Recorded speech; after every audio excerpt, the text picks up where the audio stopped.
এইবার আমির হামজা একটি অবাক করা তথ্য দিয়েছে, যা বাংলাদেশের ইতিহাসে আজ পর্যন্ত এরকম অবাক করা তথ্য আজ পর্যন্ত কেউই দেয়নি, এরকম ব্যাখ্যা আজ পর্যন্ত কেউই দেয়নি। যেহেতু যে ব্যক্তি নির্বাচিত হয়েছে শুধু ঘোটালা করেছে, অধিকাংশ মেম্বার অফ পার্লামেন্ট ঘোটালা করেছে, কিন্তু আজকে আমির হামজার কথা শুনে বোঝা যাচ্ছে উনি যদি ওনার কথা মতো চলে তাহলে উনি আরও গরিব হয়ে যাবে। যেহেতু আমির হামজা এমনই একটি বক্তব্য দিয়েছে যে মেম্বার অফ পার্লামেন্ট হয়ে সত্যিকারের যদি কেউ এমপি হয় তাহলে সে গরিব হবেই হবে, যেহেতু তার টাকা আরও উল্টা পকেটে খরচা করতে হবে। কি বলছে সে অবাক করা তথ্যগুলির বক্তব্য আপনারা শুনুন, আমির হামজার সেই বক্তব্যগুলো। 64 জেলার 64 ডিসি, এরপরে টিওনো, এসপি আর ওসি, 1628 জন হয় সব মিলে। এই মানুষগুলো যদি সত্যি এবার ভালো হয়, যেভাবে মানে পারফরমেন্স দেখাচ্ছে তারেক জিয়া থেকে শুরু করে, আমরা সত্যি যদি এটা আমাদের মনের কথা হয় আর কাজ যদি আমরা মন থেকে করি, আপনাদের কারো লাগবে না। এই 1628 জন মানুষে বাংলাদেশ একেবারে সোজা করে রাখতে পারবে। কিন্তু আমরা তো এলোমেলো দেখছি, কারণ কেউ ভারতের দিকে, কেউ আমেরিকার দিকে, কেউ লন্ডনের দিকে, কেউ কানাডার দিকে, আমরা কেউ বাংলাদেশের দিকে। এইরকম হলে তো সামনে এগিয়ে যাওয়া সম্ভব না।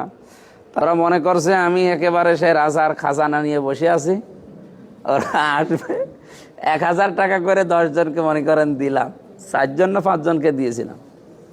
তো গ্রামের মানুষ ওরা এসে বলছে যে হ্যাঁ 1000 টাকা এমপি 1000 টাকা দেবে, তো ওই টাকা ওনারা ফেরত দেন। কি আমি কি অন্য এমপিদের মতো যে অন্তত 10 লাখ টাকা আসলে 2 লাখ টাকা ওখান থেকে মেরে দেব? তো চায়রা না, ওখান থেকে নড়ানোর কায়দা নেই। আর আমাদের যে বেতন দেবে মাসে মাসে, ওই বেতনে অন্তত যাওয়া আসার খরচও তো হয় না।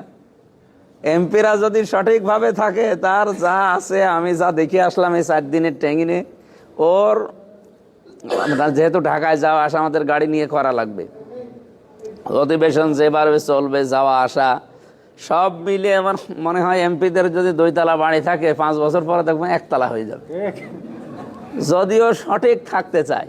আর 2 নাম্বারই যদি করে, আমি এখন শুরু করলে তো এই কয়দিন হয়েছে, 12 তারিখ থেকে আজকে 22 তারিখ, 10 দিন হয়ে গেল না নির্বাচন। এই 10 দিনে আমি কিন্তু অন্তত আমারও লাইন জানা আছে। অনেকে মনে কর হুজুর মনে হয় কিছু জানে না। আমাদের সাথে যারা আছে, আমারও বিভিন্ন মানুষের বুদ্ধি দেয় যে কে 10 দিন হয়ে গেল তো অন্তত 10 কোটি টাকার মালিক হয়ে যাওয়ার কথা, তো সে মালিক হওয়ার লাইনও তো আছে, এবং তারাও আসে। কত মানুষকে আমি মোবাইলেই ফেরত দিয়ে দিই। তো ওই সমস্ত লাইনগুলো করে কি হবে, হয়তো আমার বাবা মা, আমার স্ত্রী, সন্তানাদি, আরও আত্মীয় স্বজন, এরা লাভবান হবে। আমার কি লাভ? আমি যা আমার কপালে আছে, আল্লাহ যা লিখে দিয়েছে, ও চাইতে 4 আনা তো বেশি খেতে পারবো না, 1 মুঠ খাবারও আমার বেশি কপালে আসবে না। আমি এমন কোনো কাজ অন্তত এই মসজিদে বসে বলছি যে সম্মান মর্যাদা এত বেশি, রহমত মাগফিরাত নাজাত দিয়ে আল্লাহ একেবারে পুরা মাছটা কভার করে রেখেছেন। আমরা জানি না, রহমতের ভেতরে আছি, কিন্তু কতটুকু রহমত আমরা পেলাম আমরা কেউ জানি না। মাগফিরাত আসতেছে সামনে, মাপ পাবো কিনা তাও জানি না। এরপরে নাজাত জাহান্নামের আগুন থেকে মানুষের জীবনের সবচাইতে বড় কাঙ্ক্ষিত একটা যে বিষয়, এইটা জাহান্নাম থেকে বেঁচে যাওয়া। ফামাং যুহজিহা আনিন নার ওয়া উদখিলাল জান্নাতা ফাকাদ ফাজ।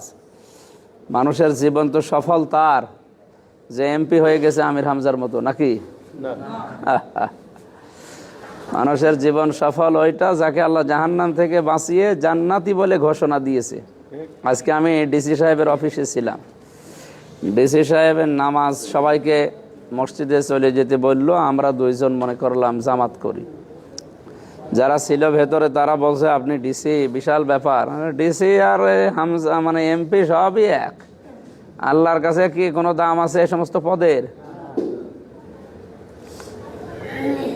যদিও এই পদগুলো নিয়ে আসা, এই দায়িত্বগুলো পাওয়া মানে জীবনের জন্য আর একটা ঝামেলা। আজকে ইঞ্জিনিয়ার জাকির ভাই, আমি, এরপরে আরও 6 জন যারা দাঁড়িয়েছিলাম, এসপি, এডিশনাল এসপি যারা, সবাই একটা মিটিংয়ে ছিলাম। কুষ্টিয়ার আইন শৃঙ্খলা যেহেতু দিন দিন অনেক খারাপ হয়ে গিয়েছিল, তো ওই জায়গাতে জাকির ভাইকে আমরা বললাম যে আপনি পাশ করেননি, ভালো হয়েছে, কারণ আমি পাশ করে বুঝতে পারছি যে কি ঝামেলা। তাও তো আমি কুষ্টিয়া সেরকম সময় এখনও দেইনি, 4 দিনই ছিলাম ঢাকাতে। এই যে শপথ অনুষ্ঠান, এরপরে আরও ট্রেনিং ছিল এমপিদের, কারণ আমরা এবার যারা প্রায় সবই নতুন, তো সেই হিসাবে আপনারা দায়িত্বে আসেননি, ভালো হয়েছে।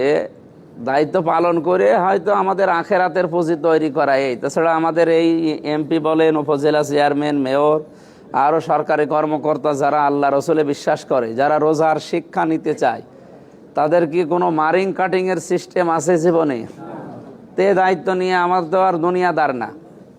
এজন্য এই দায়িত্ব পালন করতে গিয়ে আমাদের শুধু এই কষ্টটাই, এই কষ্টের কারণে হয়তো আল্লাহ এটা ইবাদত হিসাবে যেহেতু আমরা করি, এই কারণে হয়তো মরণের পরে আমাদেরকে আল্লাহ এই কষ্টের কারণে যেটা দেওয়ার সেটা দেবে। কিন্তু দুনিয়ায় আমাদের চায়রানাও লাভ নেই।